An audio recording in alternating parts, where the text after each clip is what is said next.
उनके power point करना और बिना सारा फॉर्मूला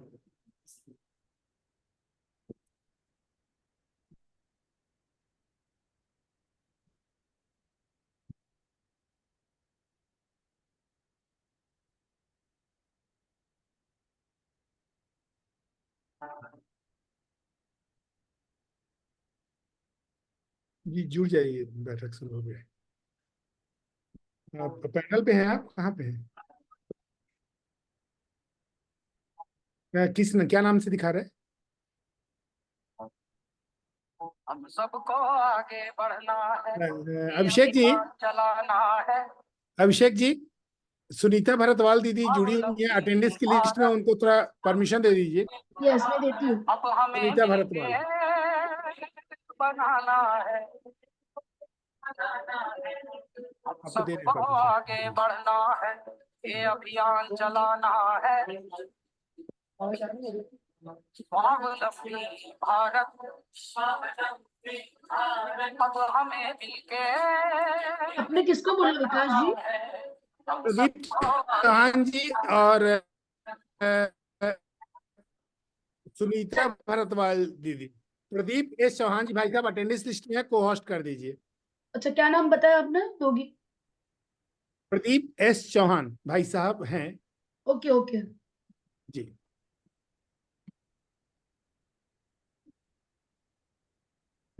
अपने प्रयास का सबको बस ये परिणाम मिले, ना कोई खाली बैठे और हाथ को काम मिले। स्वरोजगार का सपना हमको साकार है करना, हाँ मैंने प्रदीप जी को बना दिया है को-होस्ट। अपना उद्यम है करना।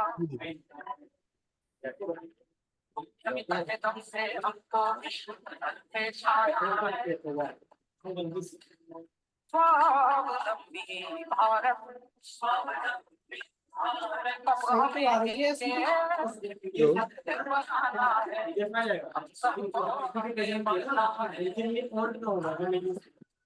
उनके पावर नहीं सही नहीं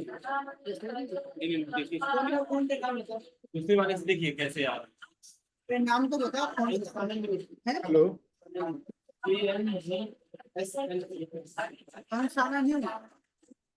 अब नवाचार का सूरज चमके, घर घर युवा क्रांति का। हेलो बोलिए ना। हाँ सुनीता भरतवाल दीदी इस बात हो रही। किसको बोला आपने? सुनीता जी? हाँ सुनीता भरतवाल हाँ ओके मैं उनको भी कर देती हूँ। जी टॉप पे ही हैं। 02D डॉक्टर सुनीता भरतवाल ऐसा। 02D ना? ठीक है मैं हाँ कर देती हूँ।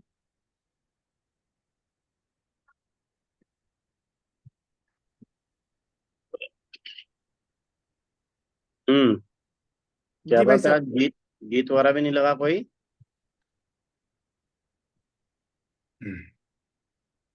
अंकित जी हम सबको आगे बढ़ना है, ये अभियान चलाना है। सुनीता दीदी आपको आवाज आ रही है? आप अपने आप को अनम्यूट कर सकते हैं, वीडियो ऑन कर सकते हैं। अब हमें मिलके बनाना है, अब हेलो जी आवाज आ रही है? आप शुरू कर सकती हैं बैठक सुनीता जी। दीदी। जी मैं आवाज आ रही है, फोन वाले पे लॉगिन हुआ है ना, उस पे ऑन हुआ है, लैपटॉप वाले पे हाँ नहीं हुआ। आवाज आ रही है, आपकी आवाज क्लियर एकदम स्पष्ट है। ठीक है जी। जी जी शुरू कर दें वैसा? जी जी भाई साहब, सतीश जी भाई साहब, आदरणीय प्रदीप चौहान जी भाई साहब, सभी लोग हैं। आप वीडियो ऑन भी कर सकती हैं, अच्छा रहेगा। जी। नमस्कार भाई साहब।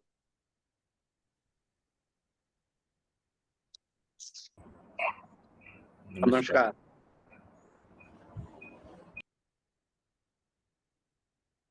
संगठन मंत्र से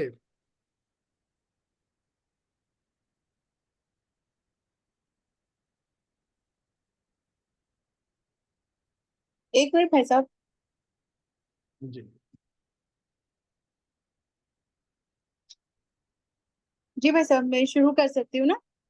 जी बिल्कुल। जी, सभी को नमस्कार। स्वावलंबी भारत अभियान और स्वदेशी जागरण मंच द्वारा आयोजित उद्यमिता का जैविक पथ स्टार्टअप के लिए सफलता की जड़ें एवं दृष्टि निर्माण, the organic path to entrepreneurship cultivating success and vision for thriving startup, इस विषय पर अत्यंत महत्वपूर्ण ऑनलाइन प्रशिक्षण वर्ग के इस छठे सत्र में आप सभी बंधु एवं बहनों का स्वागत एवं अभिनंदन।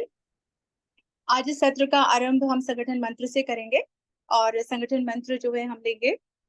ओम संगच्छध्वं संवदध्वं संभो मनांसि जानतां देवा भागं यथा पूर्वे संजानाना उपासते समानो मंत्रः समितिः समानी समानं मनः सह चित्तमेषां समानं मन्त्रमभिमन्त्रयेव समानेन वो हविषा जुहोमि समानीव आहुतिः समाना हृदयानि वः समानमस्तु वो मनो यथा वः सुसहासति।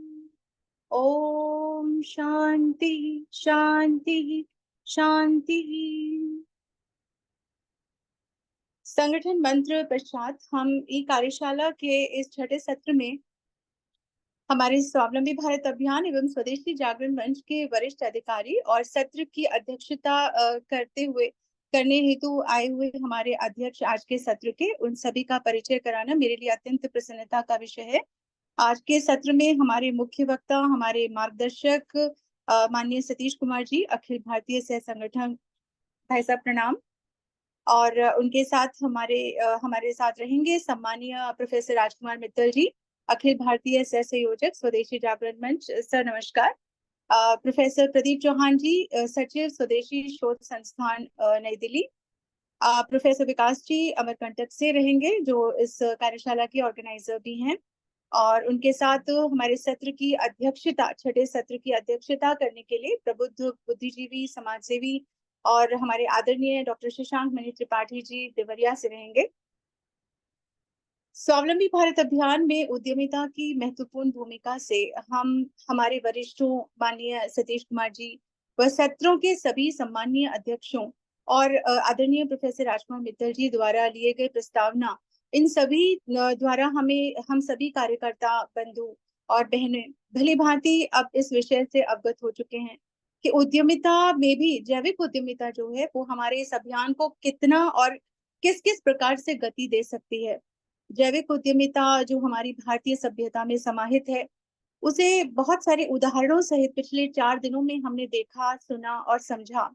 और कल पंचम सत्र में हम सभी कार्यकर्ता बंधुओं बहनों ने इसके अपने अपने प्रांत में क्रियान्वयन करने की योजना रचना पर आदरणीय राजीव भाई साहब के साथ में चर्चा जो है वो ली थी। और आज के इस सत्र में लिए जाने विषय पर जो हमारे इस विषय के प्रवर्तन हेतु मैं आमंत्रित करना चाहूंगी आदरणीय प्रोफेसर प्रदीप चौहान जी से, जो जेएनयू में अर्थशास्त्र के प्रख्यात प्रोफेसर हैं और हमारे स्वदेशी शोध संस्थान के सचिव भी हैं। तो मैं आपसे निवेदन करती हूँ प्रोफेसर प्रदीप चौहान जी, भाई साहब आप आए और इस विषय का जो है प्रवर्तन वो रखें हम सबके समक्ष। भाई साहब। जी नमस्कार। आज का जो विषय हमारे सामने रखने वाले माननीय सतीश कुमार जी और प्रोफेसर आर के मित्तल जी और इसकी कार्यक्रम की अध्यक्षता कर रहे नवनिर्वाचित अभी सांसद भी हैं डॉक्टर शशांक मणि त्रिपाठी जी एवं सभी इस कार्यक्रम से देश भर से जुड़े सभी कार्यकर्ता बंधु बंधनी, जैसा कि अभी सुमिता जी ने बताया कि 4 दिन से जैविक उद्यमिता पर काफी विचार हुआ और आज उसका एक तरह से भाई साहब सतीश कुमार जी इस पर एक निष्कर्ष आपको रखेंगे।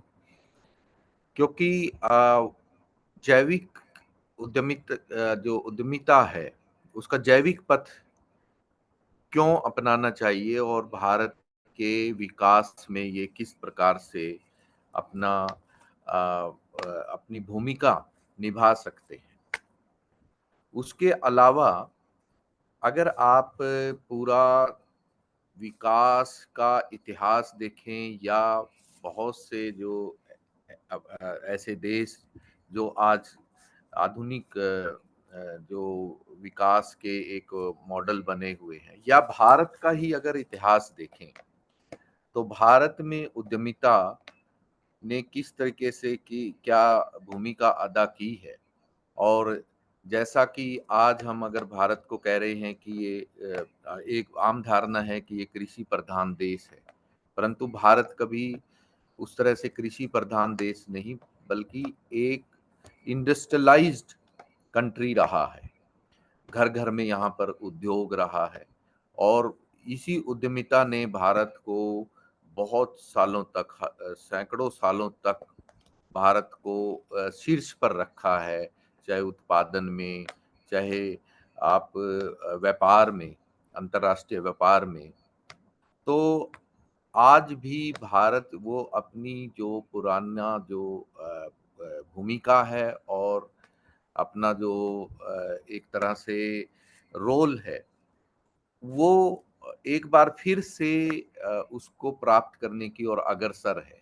जैसा कि भारत एट 2047 एक ऐसा टारगेट रखा गया है और कि भारत शीर्ष पर पहुंचेगा। तो परंतु उसको कैसे भारत उसमें पहुंचे, वो उसी तरह के मॉडल जो दुनिया के हैं, दुनिया जिस तरह से पहुंची, जिसने विकास तो किया पर विकास के साथ साथ एक बड़ा विनाश भी हम कह सकते हैं, चाहे वो कंज्यूमरिज्म जिसको उपभोक्तावाद कहते हैं, या पर्यावरण प्रदूषण, क्लाइमेट चेंज, या जिस तरह का आप देख रहे हैं कि पूरे दुनिया में जिस तरह से शांति को भंग किया है, इस तरह की प्रतिस्पर्धा, तो उस तरह का हम भारत उस तरह का जो पाथ है, उस तरह का पथ जो है वो ना लेकर अपना एक नई तरह का मॉडल दुनिया को दे, जो समयोजित विकास, जो एक तरह से ऐसा विकास जो टिकाऊ हो, पूरी मानवता का विकास करे और ऐसा विकास करे जिसमें मिलजुल कर शांतिपूर्वक सभी देश मिलजुल कर रहें। जो जब हम वसुधैव कुटुंबकम की बात करते हैं, तो इस तरह की भारत को बनाने के लिए उद्यमिता किस तरह की भूमिका अदा कर सकती है। मैं ज़्यादा समय ना लेते हुए 2-4 चीज़ें ज़रूर कहूँगा कि भारत का इस तरह का इतिहास भी रहा है कि वो चाहे वो टेक्नोलॉजी हो, चाहे वो शिक्षा का कोई और क्षेत्र हो, भारत सदा से ही एक बहुत भी एक लर्नड कंट्री जिसको कहेंगे वो रहा है। और आज भी जिस तरह से कुछ एक हमारी चुनौतियां हैं, जैसा कि आर्टिफिशियल इंटेलिजेंस की अब बात हो रही है, मशीन लर्निंग की बात हो रही है, डाटा एनालिटिक्स की बात है, या क्लाउड कंप्यूटिंग की बात है, इनको भारत का एक इस तरह का स्ट्रक्चर, इस तरह का बेस बना हुआ है कि हमारे युवा इनमें पूरी दुनिया में पहले से ही अग्रसर हैं और सबसे आगे आप उनको मानकर चल सकते हैं। उसके साथ साथ ही किस तरह का हमारा व्यावसायिक सहयोग हो, कोऑपरेशन हो, जिसमें जैसे आज इनोवेशन की बात हो रही है, तो पार्टिसिपेटरी इनोवेशन और रिसोर्स शेयरिंग, जिसमें हम कोऑपरेटिव की भी बात करते हैं, उन चीज़ों को लेकर अगर हम इस अपने भारत के विकास के मॉडल में चीज़ें डालेंगे, तो ये कुछ एक विषय हैं। बाकी तो भाई साहब माननीय सतीश जी इस पर विस्तार से आज बात रखेंगे। स्वदेशी सोच संस्थान जैसा कि आप सभी जानते हैं कि कुछ एक इस तरह के विषय लेकर इस शोध कार्य में लगा हुआ है, जिसमें अलग-अलग वर्टिकल हम लेकर चल रहे हैं, जिसमें ये कह सकते हैं अम्ब्रेला वर्टिकल तो भारत एट 2047 है, परंतु उसके दूसरे वर्टिकल चाहे वो माननीय सतीश जी की जो पुस्तक है विकसित भारत के 5 स्तंभ, पंचस्तंभ की बात जो की है, वो तो है ही है, जिसमें डेमोग्राफी है, इकोनॉमी है, डिफेंस की बात उसमें है, डिफेंस एंड सिक्योरिटी की है, साइंस एंड टेक्नोलॉजी की बात है, या उसमें जो भारत का अंतर्राष्ट्रीय स्तर पर जो रोल है, उसके अलावा भी हम चाइना डेस्क की बात उसमें चाइना के रोल की बात कर रहे हैं, स्मॉल एंड मीडियम एंटरप्राइजेस पर एक वर्टिकल है, स्टार्टअप इकोसिस्टम पर वर्टिकल है, हेल्थ केयर फार्मास्यूटिकल इंडस्ट्री में भारत किस तरह से अग्रणी है उस पर रिसर्च चल रही है।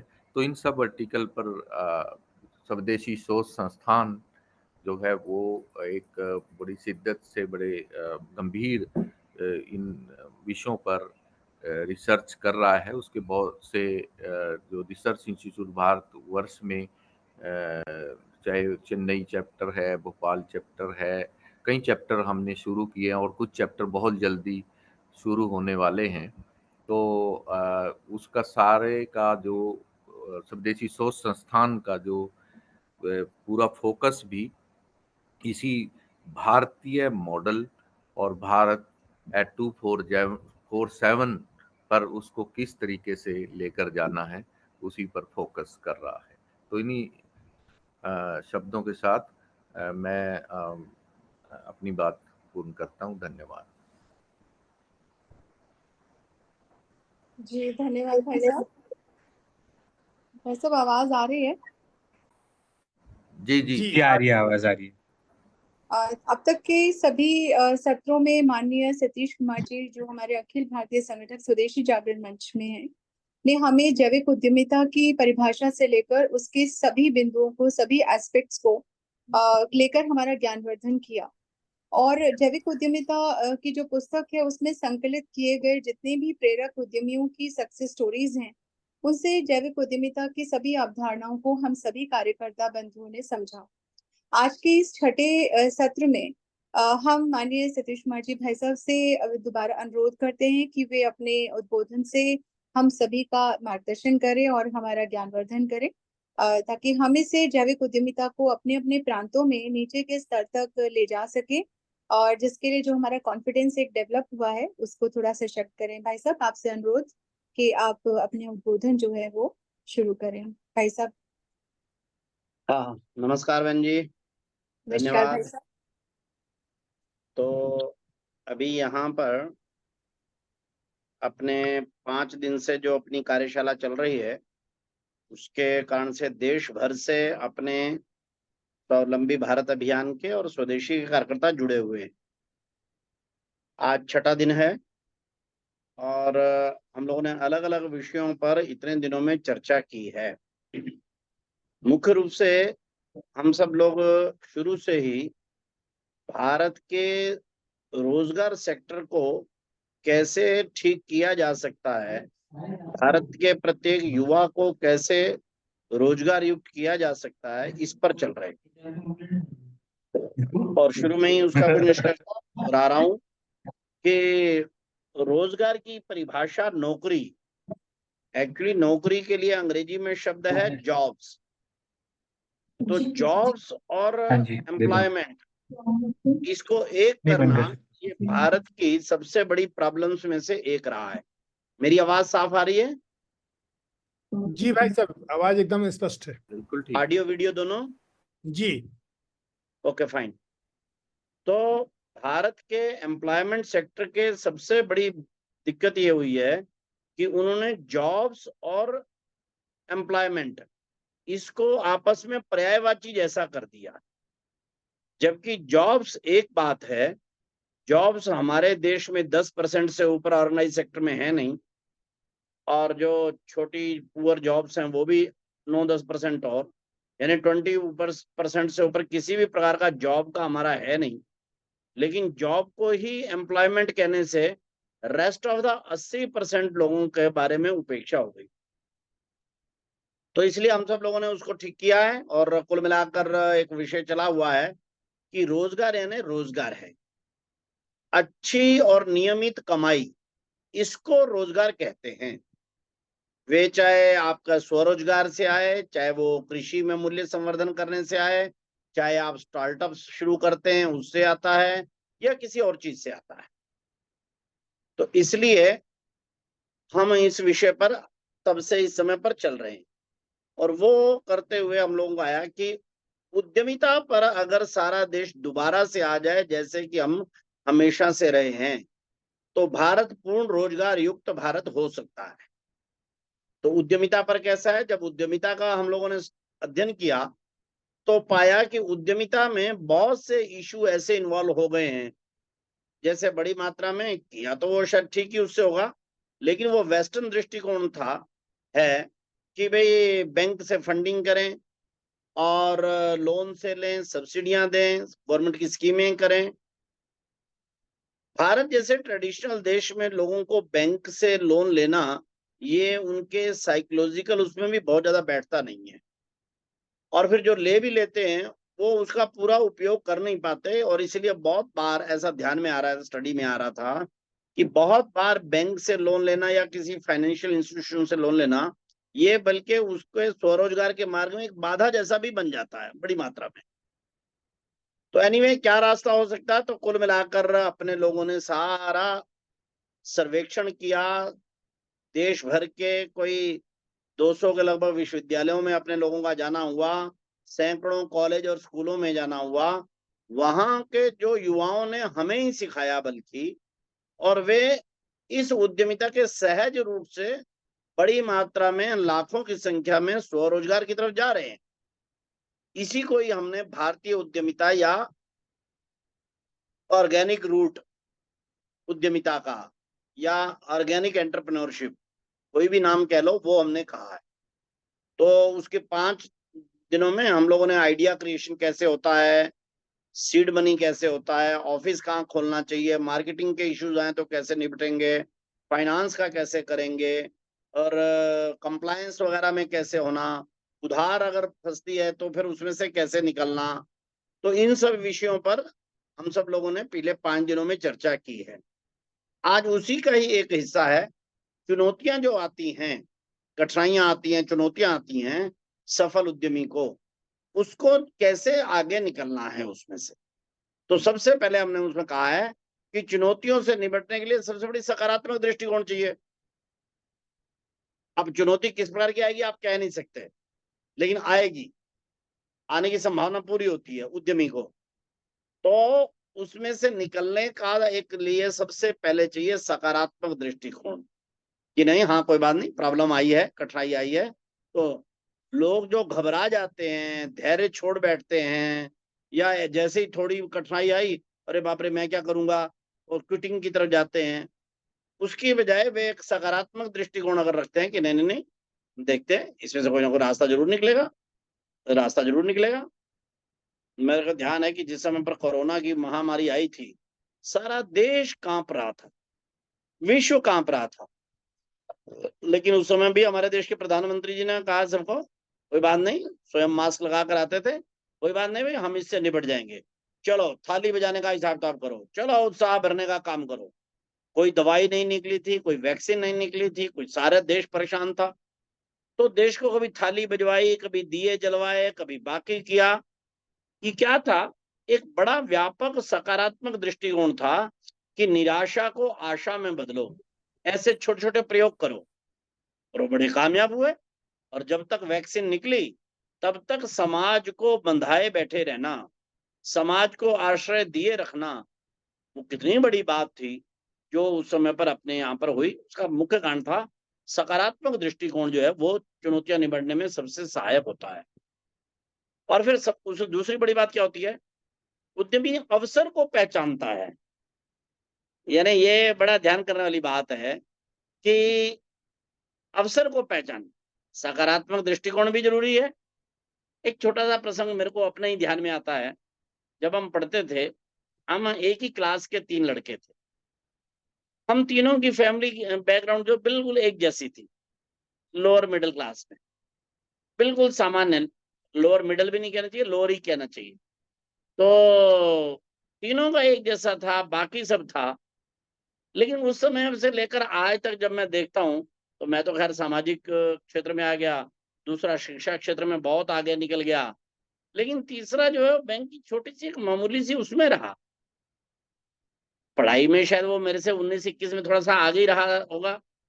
मैंने एक बार जब हम मिले तो बड़ा देर उनके मैं घर गया, मैंने बड़ा विश्लेषण किया भी ऐसा क्यों हुआ है कि ये हम तीनों एक साथ चलते चलते चलते आज ये एकदम बहुत पीछे रह गया बेचारा छोटा सा। तो ध्यान में आया कि उस समय से लेकर आज तक भी जब मैं गया था अभी कुछ वर्ष पहले उसके घर पर, तो उसका दृष्टिकोण जो है ना वो बहुत सारी बातों में बड़ा निराशात्मक रहता था, बड़ा नकारात्मक रहता था। अरे नहीं नहीं नहीं, ये तो कहने की बातें हैं, अरे साहब कुछ नहीं होता, चाहे अपनी सरकार आ जाए चाहे कुछ है। मैं जो भी उनको कहता था ऐसे नहीं ऐसे हो सकता, कहते नहीं नहीं जी आपको ठीक है, आप आजकल उसमें चले गए हो, लेकिन ये प्रैक्टिकल नहीं होता, ये नहीं होता। वो हर बात में प्रैक्टिकल नहीं होता, ये नहीं होता, ऐसा रखते थे। मेरे को लगा कि उसको इस बात की आवश्यकता है कि अगर वो सकारात्मक दृष्टिकोण अपना ले तो चीजें बहुत अच्छी आ सकती हैं। अवसर को पहचानना, थोड़ा पीछे वाले पर जाएं, अभी पीछे वाले पर, पीछे वाले पर। हाँ ये जो शीट है, हाँ हाँ यही यही। अब ये अवसर को पहचानना, ये सबसे बड़ा एक सहज स्वभाव बनाना चाहिए जिसने भी उद्यमिता करनी है। अभी अभी का ये प्रसंग है, यहाँ प्रदीप चौहान जी बैठे हैं और मेरा ख्याल है सर्वजीत बहन जी भी बैठी होंगी, अनिल जी होंगे या नहीं पता नहीं। अपने यहाँ क्या हुआ, अभी रामलीला का कार्यक्रम हुआ, 22 जनवरी को रामलीला की प्राण प्रतिष्ठा थी। केवल 9-10 दिन पहले ही टीम के बंधुओं ने आपस में विचार किया कि रामलला के उस पर बहुत बड़ा मौका है, सारे देश में बड़ा उत्साह है। नहीं हाँ, तो सामान्य जन तो सब जगह मंदिरों में जा रहे हैं, लेकिन जो बड़े ब्यूरोक्रेट्स हैं, बड़े सीनियर प्रोफेसर हैं, देशों के राजदूत हैं, ये तो कहीं जाने वाले हैं नहीं, इनका क्या करेंगे? तो उन्होंने कहा कि नहीं नहीं, इनको भी बुलाने का कोई कार्यक्रम कर सकते हैं क्या? सबने कहा अगर कार्यक्रम करेंगे तो जरूर सब लोगों का सहयोग मिल जाएगा। और केवल 8-9-10 दिन पहले ही योजना हुई और इतना बड़ा कार्यक्रम हुआ, खर्चे निकल गए, 4-5 लाख रुपया खर्चा हो गया, भोजन हुआ, बाहर के देशों के राजदूत आए, बड़े सीनियर प्रोफेसर आए, कुछ IAS आ गए, बाकी आ गए, कमाल हो गया सारा। अब बाद में मैंने जो निष्कर्ष निकाला कि उस टीम ने रामलला के मौकों का जो अवसर है उसको पहचान लिया कि प्राण प्रतिष्ठा का कार्यक्रम आ रहा है, इसमें सब लोग जरूर होंगे, आ जाएंगे। वास्तव में आ गए, और किसी भी प्रसंग पर बुलाते तो शायद नहीं आते, लेकिन रामलला का प्राण प्रतिष्ठा कार्यक्रम था, इसलिए सब लोग बड़ी संख्या में उपस्थित हो गए। इसको जरा ध्यान करना चाहिए। और प्रोएक्टिव होना, ये तो सर्वोच्च आवश्यकता रहती ही रहती है भाई, ये ध्यान करो। उद्यमी आदमी अगर प्रोएक्टिव नहीं हुआ तो सफल नहीं होगा, चाहे छोटा हो चाहे बड़ा हो। ये उद्यमिता की बेसिक उसमें से है। चलो आगे चलो भाई। हाँ इसकी बदलाओ थोड़ा शीट।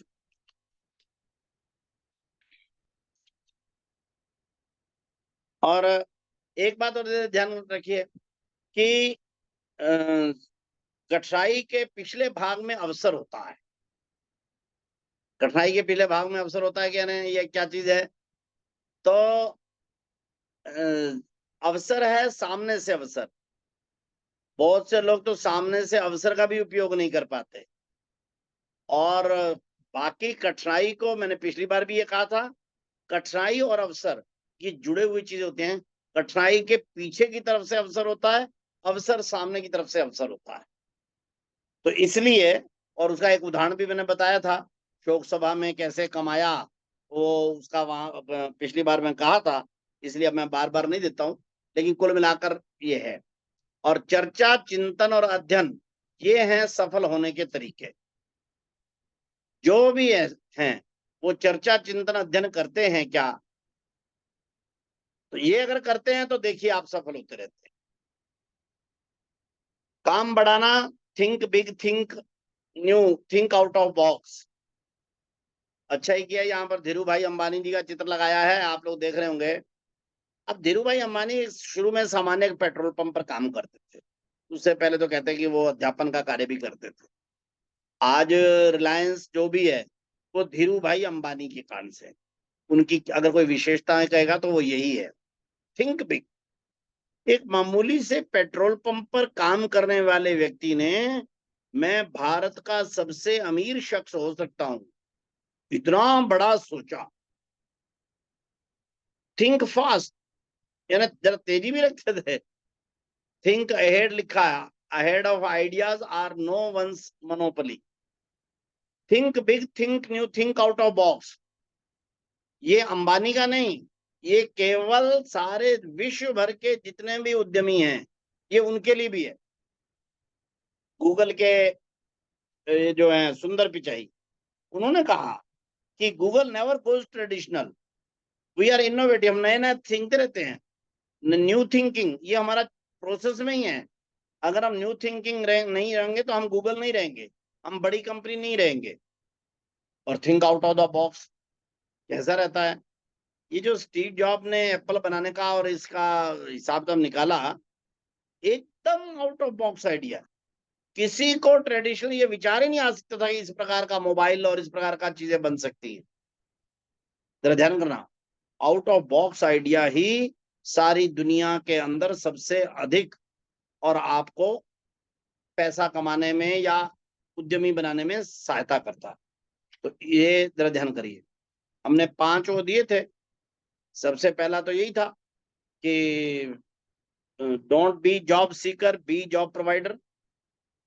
और think big, think new, think out of box. लेकिन यहाँ पर जब हमने कहा कि कार्यकर्ताओं को या जिसको भी इसमें जाना है, हमेशा उद्यमिता का अपना स्वभाव ये बनाए रखें। थोड़ा आगे चलें भाई जरा इसको, जो हाँ हाँ बिल्कुल ठीक। उद्यमी जब अब थोड़ा आगे आगे तो अंतिम चैप्टर में इस पुस्तक में लिखा है, नेशन फर्स्ट स्वदेशी मस्ट। जो भी उद्यमी है उसको एक बात ध्यान करनी चाहिए, कमाना चाहिए, बहुत कमाना चाहिए, लेकिन कमाते करते हुए भी कभी भी नेशन फर्स्ट और स्वदेशी मस्ट, इसको फॉर्मूले को नहीं भूलना। ये नीति आपको सहयोग भी करती है। मैंने कई जगह कहा ये नियत का भी विषय है, ये नीति का भी विषय है। नीति का विषय, कई ने मेरे से पूछा कि ये नीति का और नियत का विषय कैसे है, किंतु जरा ध्यान करना, अगर आप टैक्स बचाते हैं, अगर आप आंकड़ों में दाएं बाएं करके और चीजों को निकालने की कोशिश करते हैं, अपनी बाकी की बुक्स ठीक नहीं रखते, यानी देश समाज के बारे का जो हिस्सा है वो उसको नहीं देते और अपना केवल भरने के करते हैं, तो जरा ध्यान करिएगा, थोड़े समय बाद ये बात जो है सब लोगों को पता चल जाती और ऐसी जाके आपकी विश्वसनीयता का सर्कल जो है ये आपका बहुत कम हो जाता है। और जिन्होंने उच्च कोटि का जीवन जीना है ना, उनको जरा ध्यान करिएगा, हमेशा अपनी विश्वसनीयता, अपनी अखंडता, अपना चरित्र, इसको हमेशा सबसे ऊपर रखना चाहिए। और इसलिए नेशन फर्स्ट की जो पॉलिसी है ये बिजनेस में भी काम आती, जरा ध्यान करना। और सब जगह पर ऐसा होता है। मैंने तो कई जगह पर उदाहरण भी देते हुए इसको कहा कि एक बार ऐसा हुआ, अपने यहाँ पर चर्चा चल रही थी, हमारे यहाँ पर स्वदेशी कार्यालय में एक बार एक न्यूज आई, न्यूज क्या पेपर में भी आ गया था, शायद इकोनॉमिक टाइम्स में आया था, कि टाटा ग्रुप में बहुत सी कंपनियां, टाटा ग्रुप की एक कंपनी ने, वो सीईओ की कोई गलती थी या सीईओ ने किया या जो भी किया वो ठीक से पता नहीं, लेकिन कुल मिलाकर आया कि टाटा ग्रुप की एक कंपनी ने अच्छी बड़ी संख्या में टैक्स जो है बचाया है। कोई इंपोर्ट का बड़ा मामला था, उसमें कोई थोड़ा दाएं बाएं करके ऐसा बचाया, ऐसा आ गया। मैंने ही कहा कि चाहे टाटा हो चाहे कुछ हो, अगर देश का पैसा चुराया है तो हमारे को इसके खिलाफ एक बयान देना चाहिए, स्वदेशी जागरण मंच। मैंने कहा, बड़ा एग्रेसिवली कहा, हमारी टीम बैठी, टोली हुई, आपस में चर्चा हुई। आपस में चर्चा हुई, लेकिन अधिकांश का मत था कि चीजें गड़बड़ी हुई भी हो तो भी टाटा के खिलाफ और टाटा ग्रुप की कंपनी के खिलाफ हमने बयान देना चाहिए क्या? मैं तो उस समय बड़ा उसमें था, थोड़ा नया भी था, तो मैंने कहा हाँ हाँ क्या बात है, देश का पैसा कोई भी चुराए, टैक्स उसको देना बनता था, उसने काफी बड़ी मात्रा में करोड़ों में है, तो हम तो नहीं बख्शेंगे।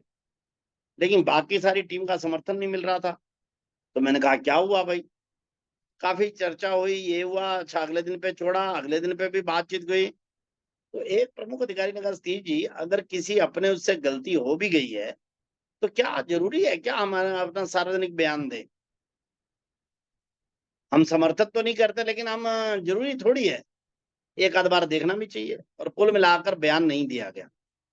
खैर थोड़े दिनों बाद विश्लेषण निकला कि वो उतनी बड़ी गड़बड़ी भी नहीं थी, कुछ एक्सग्रेशन वगैरह हो गई थी, तो मामला तो सेटल हो गया। लेकिन मैंने बाद में सोचा कि ये क्या है, ये क्यों हमारी टीम जो है तैयार नहीं हुई? तो वास्तव में उसका कारण ये निकला कि टाटा ने हमेशा नेशन फर्स्ट का अपनाया है।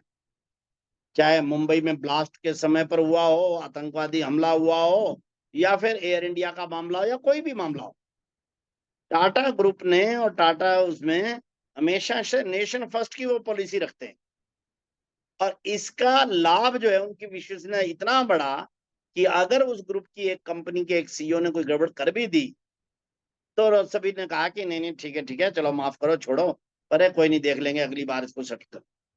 इसलिए मैं कहता हूं ये नीति भी है, यानी अगर टाटा ग्रुप ने नीति रखी, ये नेशन फर्स्ट की रखी है, तो उसने नीतिगत उसके बिजनेस में भी लाभ पहुंचाया।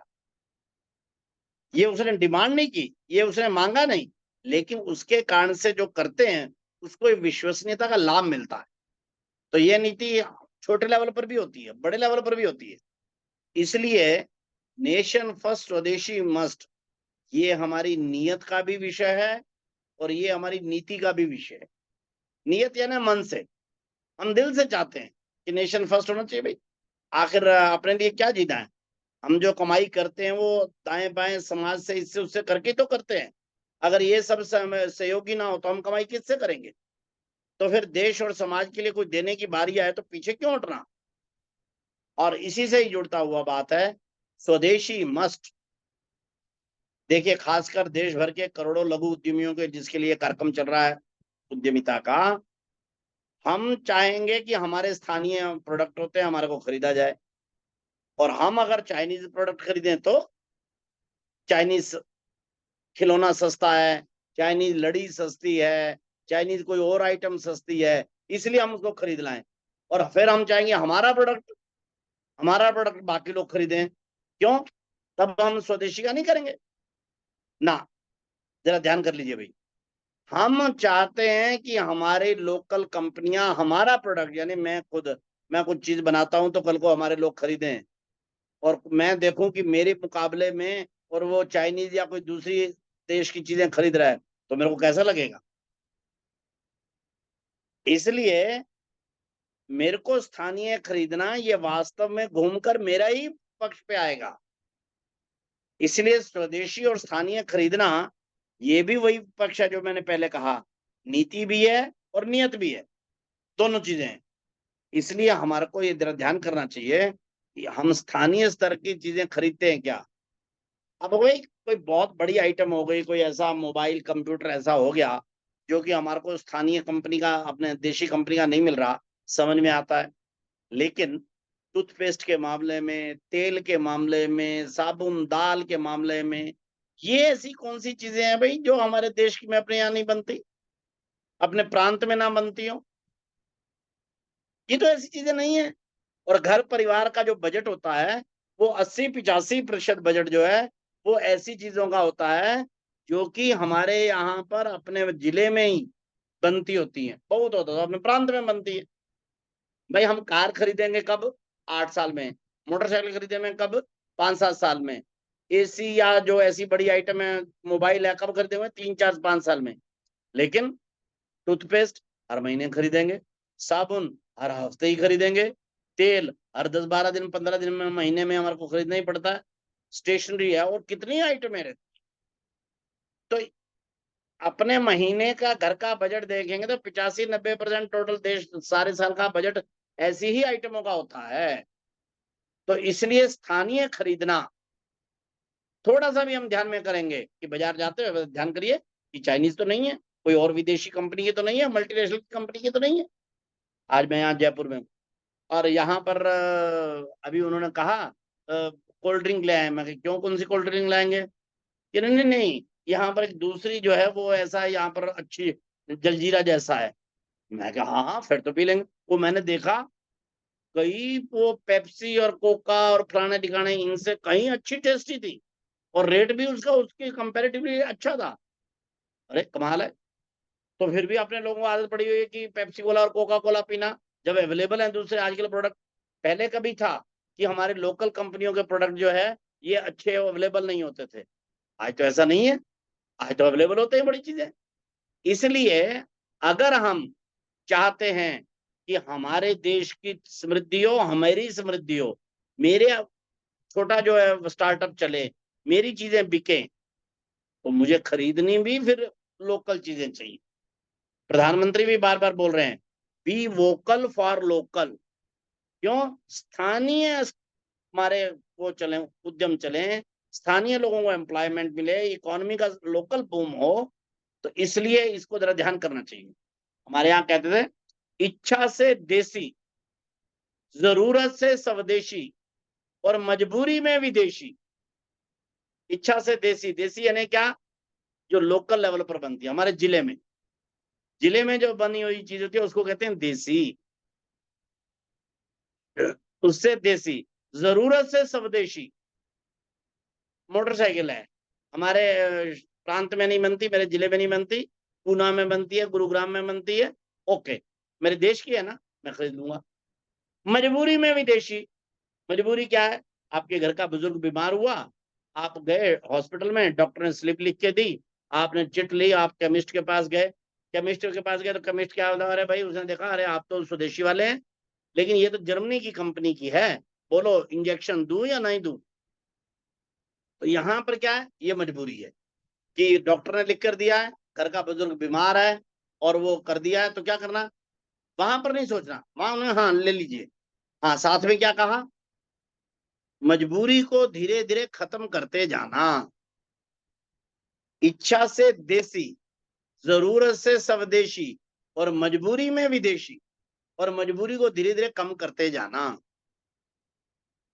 हम सूचियां प्रकाशित करते हैं वो छोटी बात है, लेकिन हम सब अगर इसको एक बड़ा मूवमेंट बनाते हैं स्वदेशी को, तो ये बड़ी मात्रा में ना केवल हमारे लिए उपयोगी है बल्कि देश की समृद्धि और उसमें भी ये जो है ये काम आने वाली जो है वो चीजें होती हैं। एक इसी से जुड़ता हुआ विषय, वो सीधे सीधे उद्यमिता से जुड़ा हुआ विषय नहीं है, वो है स्वदेशी व्यवहार में। लेकिन एक सफल व्यक्तित्व को, एक देशभक्त नागरिक को, सफल उद्यमी को, या जो भी है जिन्होंने भी अपना एक व्यक्तित्व खड़ा किया है, जिन्होंने भी देशभक्ति के मार्ग से अपनी चीजें चला रहे हैं, हम सब हैं, उनको स्वदेशी व्यवहार भी रखना चाहिए। हम वो पुराना जो गीत चलता था उसके वो फॉलोअर नहीं है। मेरा जूता है जापानी में, ये पतलून है इंग्लिस्तानी, सिर पे लाल टोपी रूसी, फिर भी दिल है हिंदुस्तानी। अरे क्या हिंदुस्तानी दिल है तेरा भाई? सिर पे लाल टोपी रूसी, जूता है जापानी ना है। स्वदेशी व्यवहार में देखना चाहिए। व्यवहार क्या है? व्यवहार पैसे से या खरीद फरोख्त का भी नहीं है। मैं एक बार चित्रकूट गया, इधर अपने मध्य प्रदेश और उत्तर प्रदेश की सीमा पर। वहां पर नानाजी देशमुख का अपना बड़ा भारी वहां प्रोजेक्ट है। तो वहां पर एक राम वो गुफा बनी हुई है, उसमें वो सारी रामायण की चित्रकारी की हुई है गुफा के अंदर, काफी अच्छा बढ़िया बना हुआ, लोग दूर दूर से आते हैं देखने के लिए। तो वहां जब होकर आए तो बाहर रजिस्टर पड़ा हुआ था, उस पर कमेंट्स लिखने होते हैं, देखें। तो चलो आजकल लोग मेरे पास अखिल भारतीय दायित्व होने कारण से मेरे को भी बड़े लोगों में मान लेते हैं। उन्होंने कहा कि अरे आप आए हैं यहाँ, इस पर कमेंट लिखिए, आपको कैसा लगा। तो मैंने पिछले महीने का देखा उसका, उसमें 25 एक नामों के ऐसे लिखे हुए थे, लेकिन मुझे हैरानी हुई कि उन 25 में से शायद 21 या 22 लोगों ने हस्ताक्षर अपने जो है अंग्रेजी में कर रखे। अब चित्रकूट में आए हैं, राम जी के सारी गुफा देखी है, रामायण का प्रसंग देखा है, देखने वाले हमें 100% भारतीय हैं। और जो नाम दिख रहे थे उनमें से जो कोई तमिलनाडु वाला या ऐसा होगा जो अंग्रेजी जानता होगा, ऐसे तो शायद कोई एक या दो कोई हो, तो वो मुझे वो भी ध्यान नहीं आया।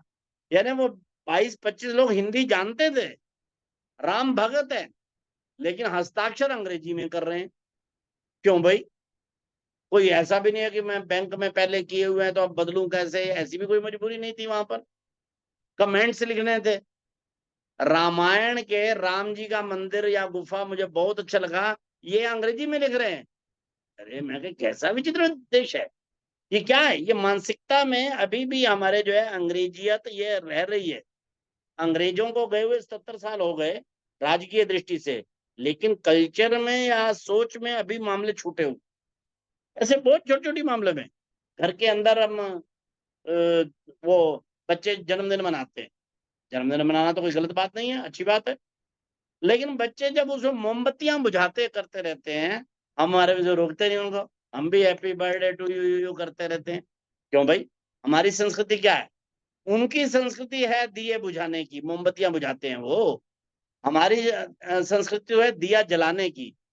हम तो तमसो माँ ज्योतिर्गमय मृत्योर्मा अमृतम गमय, ये बोलने वाले लोग हैं। तो हम तो वो लोग हैं कि तमसो माँ ज्योतिर्गमय, तमस से कैसे हम ज्योति उसमें आ जाए, प्रकाशमान हो जाए।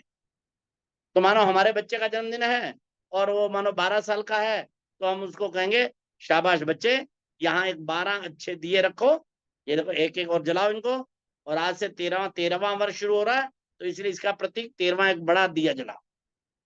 चलो आज भगवान जी के सामने जो है माथा टेको, चलो गौशाला में चलते हैं, वहां दान करके आएंगे, या कहीं वृद्धाश्रम या कोई ऐसे में दान करके आएंगे। हाँ, घर में आके आप लोग बच्चों को पंजाबी गिद्दा विद्दा डांस वांस करना है, ये वो जो मर्जी करो, उसको खास बात। मिठाई बांटो, ये बांटो, वो बांटो, जो मर्जी करो, वो अलग बात है। लेकिन भारतीय पद्धति से दिए जलाते हुए, भगवान को भोग लगाते हुए में हम अपना जन्मदिन मनाएं बच्चे का, क्या दिक्कत वाली बात है? ऐसे बहुत छोटी छोटी चीजें हम देखेंगे, बातचीत करते हुए, व्यवहार करते हुए एकदम मैडम मैडम ऐसा बुलाने लग जाएंगे। सर बहन जी क्यों नहीं बुलाए भाई हम उसमें? और बाकी ऐसे, इसलिए ये जो स्वदेशी है ये व्यवहार की चीज भी है। अपनी संस्कृति पर, अपने उस पर ये गर्व रहना चाहिए। आजकल तो वरिष्ठ प्रचारक है प्रेम जी, वो बैंक में जॉब करते थे, तो उन्होंने कहा बाकी सारे तो पेंट कोट पहन के ही जाते थे, अब वो मना भी नहीं कर सकते, कुछ कह भी नहीं सकते। लेकिन धीरे धीरे उन्होंने बातचीत करके मना किया कि शनिवार के दिन जब हाफ डे रहता है, उस दिन हम सब भारतीय वेश पहन कर आएंगे। तो उनके बैंक में लगभग 40 लोग थे, तो 3 4 5 तो नहीं आते थे, लेकिन उनका कहना 30-32 लोग जो है, और वो उस दिन शनिवार के दिन, और जो है और धोती कुर्ता या पजामा कुर्ता अच्छे वाला वो पहन के आते थे। ये क्या चीज है? एक सेकंड इधर। तो ये जो चीजें रहती हैं कि आप अपनी संस्कृति, अपनी वेशभूषा, उसमें संकोच नहीं करते, आप आगे बढ़ते हैं। अभी जब पहले वाला जब कार्यक्रम हुआ था अमेरिका में, प्रधानमंत्री नरेंद्र मोदी जी गए अमेरिका के अंदर, 50,000 लोग थे। और कौन लोग थे? ये तो भारतीय है, लेकिन सारे के सारे स्वाभाविक अंग्रेजी बोलने वाले। और नरेंद्र मोदी जी गए, लेकिन एक आधा वाक्य शुरू में बोल बुला के पूरे का पूरा भाषण उन्होंने हिंदी में किया। अमेरिका में रहने वाले 50,000 लोगों, अमेरिका में ही हिंदी बोलते हैं। और हमारे यहाँ मैं देखता हूँ मेट्रो में जब चलता हूँ या बाकी, वो घिटपिटी किए रखते हैं। भी मैं लगभग कोई 20-22 दिन पहले गुड़गांव जा रहा था मेट्रो में, तो वहां देखा कि वो दो माताएं क्या, मैं तो बहन कहूंगा, क्योंकि वो लगभग 60 के आसपास की होंगी, लगभग मैंने लगा मेरी उम्र की होंगी। दोनों महिलाएं मैं देखा बिल्कुल वैसे तो मतलब यही हमारे कहीं दिल्ली गुड़गांव की ही यही लोकल पंजाबी फैमिली की लगती थी मेरे को, लेकिन दोनों आपस में अंग्रेजी में बातें किए जा रही थी। तो पहले तो मेरे को आया गुस्सा, मैंने कहा कि कहूँ कि बहन जी आप लोग इंग्लैंड से आई हो, कहाँ की हो कोई? फिर मैं कहा पता नहीं कहाँ कहीं और मुसीबत ना कर दे। अच्छा भाई, जाते हुए मैंने कहा अच्छा ठीक है बहन जी नमस्ते, ऐसा करके निकला। वो देख तो रही थी क्या बहन जी नमस्ते करके जा रहा है। लेकिन हमारे को स्वदेशी हमारे व्यवहार में आ जाए, इसके लिए सतत प्रयत्न जो है वो हमारे को जरूर करनी चाहिए। ये इसको ध्यान करने वाली बात है। ये इसको कई बार हल्के में लेते हैं कई बार लोग, तो हल्के में नहीं लेना भाई ना। तो स्वदेशी खरीदना, स्वदेशी क्या नाम है, ये नीति भी और नियत भी है, और स्वदेशी क्या नाम है के व्यवहार अपना रखना, ये जो है ये सब हमको ध्यान में करने वाली चीजों में से है। उसके बहुत से उदाहरण भी हो सकते हैं, मैं सारे अभी यहाँ पर नहीं जाता क्योंकि आज थोड़ा प्रश्नोत्तर के लिए ज्यादा समय देंगे। और आज थोड़ा हमारे पास शशांक मणि त्रिपाठी जी, और मेरा ख्याल है जुड़ गए होंगे, मैंने देखा नहीं है। जुड़ गए हैं क्या शशांक मणि जी? तो वे क्या नाम है अभी वो बाद में हमारे को जी संबोधित भी जुड़े करेंगे। जुड़े। हाँ हाँ, तो वे हमारे नए सांसद भी चुने गए हैं, और नए सांसद से बड़ी बात है, उद्यमिता के ऊपर जिन लोगों ने बहुत गहनता से मन से परिश्रम का काम किया है देवरिया के अंदर, ऐसे हमारे शशांक मणि जी हैं, वो भी जो है वो आए हुए हैं। तो वो एक होगा। कुछ प्रेरक विचार और उद्घोष वाक्य जो है अंत में देके आज का विषय समाप्त करेंगे, क्योंकि उद्घोष जो होते हैं वो पूरी की पूरी थ्योरी को एक छोटे से वाक्य में प्रस्तुत कर देते हैं। जैसे पहले ये वाक्य लिखा है आपकी स्क्रीन पर है, स्वरोजगार अपनाएंगे, स्वयं व देश को समृद्ध बनाएंगे। आमतौर पे हम नारा ये लगाते हैं, स्वरोजगार अपनाएंगे, देश समृद्ध बनाएंगे। अब ये जब सामान्य ट्रिवियल करता है स्वरोजगार अपनाएंगे, तो नौकरी के कंसेप्ट से स्वरोजगार के कंसेप्ट पर लाने में सुविधा होती है। ऐसे ही गांव शहर की एक पुकार, उद्यमिता और स्वरोजगार, बड़ा सिंपल सा है भाई। गांव हो शहर हो, एक ही पुकार है क्या? उद्यमिता, जिसकी हम चर्चा कर रहे हैं, और स्वरोजगार। अच्छा हाँ, वास्तव में इस देश को यदि 100% रोजगार युक्त करना है, क्वालिटी एम्प्लॉयमेंट करना है, तो इस देश के नैरेटिव को चेंज करके एंटरप्रेन्योरशिप को एम्प्लॉयमेंट का नैरेटिव बनाना। अभी एम्प्लॉयमेंट का मुख्य नैरेटिव है जॉब्स का, नौकरियों का, नौकरी को ही रोजगार समझने का नहीं।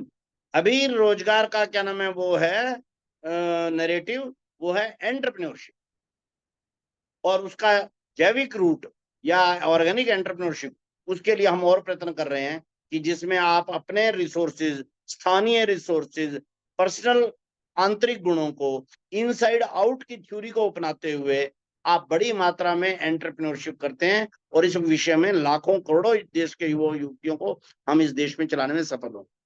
आगे कहा स्वदेशी अपनाओ, देश को समृद्ध बनाओ। स्वाभाविक है, ये हमने किया ही है। सहकारिता हम अपनाएंगे, देश को आगे बढ़ाएंगे। कोऑपरेटिव, सहकारिता, ये अमूल से लेकर लोकल हमारे कोऑपरेटिव जो अपने सेल्फ हेल्प ग्रुप चलते रहते हैं, इस तक ये सारा देश का अनुभव है, विश्व का भी अनुभव यही है कि कोऑपरेटिव जो है ये क्वालिटी एम्प्लॉयमेंट का एक बड़ा मार्ग है। गुणवत्ता का रोजगार यदि हो उद्यमिता साकार, ये हमने शुरू में कहा कि जॉब्स में हमारे को विरोध नहीं है, लेकिन जॉब्स लिमिटेड होती हैं, और उनकी क्वालिटी भी यानी इनकम उसकी वो भी लिमिटेड होती है। नंबर ऑफ जॉब्स भी इस देश में 9-10% तक ही है, और नंबर और क्या नाम है गेनिंग ऑफ पर मंथ, ये भी बड़ा लिमिटेड रहता है। उद्यमिता में कोई लिमिट नहीं है, आप छोटे से शुरू करते हैं और कहाँ तक जाते हैं, जहां तक आपकी हिम्मत है, जहां तक आप सोच सकते हैं। Sky is the limit. हो सकता है कितनी सक्सेस स्टोरियां जो हैं वो सब लोगों से हैं। ये निरमा वाला के बारे में परसों चौथे भी सुनाई थी ना, कि करसन भाई जो थे वो साइकिल के ऊपर वॉशिंग पाउडर ने निरमा के पैकेट रखकर गली गली में बेचते थे, गली गली में। आज वो भारत में सोप के और सीमेंट इंडस्ट्री के किंग माने जाते हैं। ये क्या है? क्योंकि एंटरप्रेन्योरशिप में स्काई इज द लिमिट, कुछ नहीं। किसी के भी जितने भी हमने 85 उदाहरण दिए होंगे इस पुस्तक में ही हम लोगों ने जो है 25 उदाहरण दिए ही हैं, इसमें सारे के सारे ऐसे हैं। तो इसलिए हम सब लोग इस बात को ध्यान करके करेंगे तो मुझे लगता है कि बड़ी मात्रा में हम अपना भी और अपने देश के युवाओं को भी जो है और पूर्ण रोजगार की यात्रा की तरफ जो है और गति से आगे ला पाएंगे। मुझे लगता है कि अभी हम विषय वगैरह आज यहाँ पूर्ण कर रहे हैं। अब आप लोगों को 10-15 मिनट रहेंगे प्रश्नोत्तर के लिए। उस प्रश्नोत्तर के बाद हमारे को शशांक मणि जी संबोधित करेंगे। प्रश्नोत्तर के लिए अब जरा विशाल जी आप शुरू करवा सकते हैं। जी धन्यवाद भाई साहब। और इस कार्यशाला में आपके द्वारा प्रत्येक सत्र में हमें जैविक उद्यमिता को ले जाने के लिए एक सत्र सुनने के बाद सहज लगने लगता है। तो आज के सत्र में हमने बहुत कुछ सीखा कि हम चुनौतियों को किस तरीके से क्या क्या उपाय हम कर सकते हैं। और मैं आशा करती हूँ कि हमारे सभी कार्यकर्ता बंधु जो है वो इससे लाभान्वित हुए होंगे। और प्रश्नोत्तर से पहले मैं एक परिचय जरूर कराना चाहूंगी। हमारे बीच सम्मानीय अजय पत्की जी जो हैं वो हैं अखिल भारतीय स्वदेशी जागरण मंच के अखिल भारतीय सह संयोजक। तो भाई साहब आपका स्वागत है इस कार्यशाला में। और इसके पश्चात मैं अनुरोध करती हूँ प्रोफेसर विकास जी से कि वो मेरा थोड़ा साथ दें इस प्रश्नोत्तर और जिज्ञासा समाधान के इस पड़ाव को संचालन करने में। और टेक्निकल टीम से मैं अभिषेक जी से निवेदन करती हूँ कि वे कार्यकर्ताओं को अनम्यूट करें। साथ ही प्रांत के जितने भी कार्यकर्ता हैं उन सब से मेरा अनुरोध कि हैंड रेज करें और जैसे ही आपको अनम्यूट किया जाए आप अपनी बात जो है अपना प्रश्न जो है संक्षेप में रखें। जी धन्यवाद। अभिषेक जी। जी सुनीता जी, विकास जी नहीं है अभी कॉल पे। अच्छा ठीक है अभिषेक जी आप लीजिए और मेरी जहां ठीक। पर भी जरूरत हो मैं भी साथ में हूँ। जी लीजिए।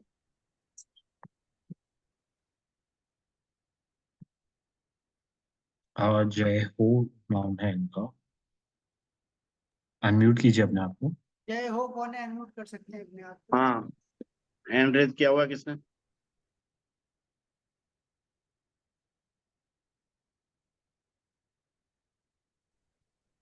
भाई साहब प्रणाम। जी बोलिए, आवाज आ रही है। हाँ जी, हाँ जी। भाई साहब शुभम देवरिया से। जी जी। भाई साहब प्रश्न यह है कि अगर मान लीजिए हम व्यवसाय तो कर नहीं रहे हैं, फिर अपने कार्य में उद्यमी दृष्टिकोण कैसे लाएं, कैसे हम प्रोएक्टिव बने? नहीं, वो तो बड़ी मात्रा में सबको तो नहीं करना होगा। मानो कोई 50 साल का है तो वो स्वयं क्या करेगा? वो तो पहले से ही कर रहा है, या पहले से कोई जॉब कर रहा है तो वो भी क्या करेगा। लेकिन हर एक व्यक्ति उसको इस देश के पूर्ण रोजगार युक्त करने के इस महायज्ञ में योगदान करना है। और जब हम इस थॉट प्रोसेस का जो यहाँ चल रहा है, जो मैंने बताया कि भाई रोजगार का अर्थ केवल जॉब नहीं होता, रोजगार का अर्थ टोटल होता है, और टोटल में एंटरप्रेन्योरशिप भी है, कृषि में मूल्य संवर्धन भी है, स्टार्टअप भी है, सब कुछ है। तो इन सब विचार पक्षों का जब आप प्रचार करते हैं, मान लो आपने 7 दिन की कार्यशाला में देखा सुना है, इस 7 दिन की कार्यशाला को आप अपने यहाँ पर किसी विद्यालय में, किसी महाविद्यालय में, यूनिवर्सिटी कैंपस में या युवाओं के किसी समूह में आप रख सकते हैं। आप उनके शिक्षक बन सकते हैं। आपको स्वयं नहीं करना है, आप तो शायद मेरे ख्याल पूर्णकालिक भी होंगे, तो आप चाहे पूर्णकालिक हैं या जॉब कर रहे हैं या बड़ी उम्र में है, जो भी है, आपको स्वयं स्टार्टअप नहीं करना। लेकिन अगर इस उद्यमिता के विचार प्रसार का, स्वदेशी के विचार प्रसार का व्यापक प्रचार प्रसार करते हैं, तो भी आप इस विषय में बहुत बड़ा योगदान देते हैं। और इस देश में ऐसे हजारों लोगों की आवश्यकता होगी जो ना केवल इसके अच्छे प्रवक्ता हैं बल्कि इसके अच्छे शिक्षक भी हैं।